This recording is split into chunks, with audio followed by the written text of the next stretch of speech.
கோபிச்செட்டிப்பாளையம் அருகே உள்ள குடிவேரி அணையில் சுமார் 300 சவரன் நகையுடன் குளித்த சென்னையைச் சேர்ந்த அதிமுக பிரமுகர் அதிரடியாக வெளியேற்றப்பட்டுள்ளார். கோபிச்செட்டிப்பாளையம் அருகே உள்ள குடிவேரி அணையில் தொடர் பொங்கல் விடுமுறை என்பதால் குடிவேரி அணைக்கு வரும் சுற்றுலாப் பயணிகளின் எண்ணிக்கை 2 நாட்களாக அதிகரித்து வருகிறது.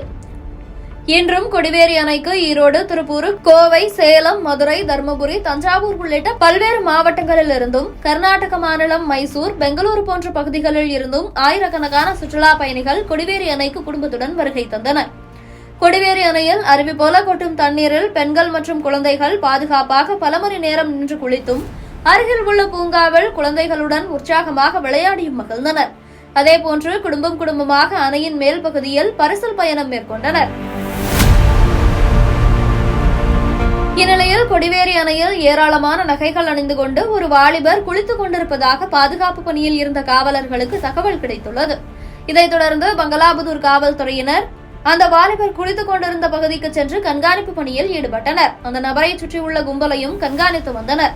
சுமார் 1 மணி நேரத்திற்கு மேலாகியும் அந்த வாலிபர் அணையிலிருந்து வெளியேறாத நிலையில் அந்த நபரை சுற்றிலும் கூட்டம் அதிகரிக்கவே பாதுகாப்பு பணியில் இருந்த காவலர்கள் அணைக்குள் சென்று அந்த நபரை வெளியே அழைத்து வந்து விசாரணை நடத்தினர்.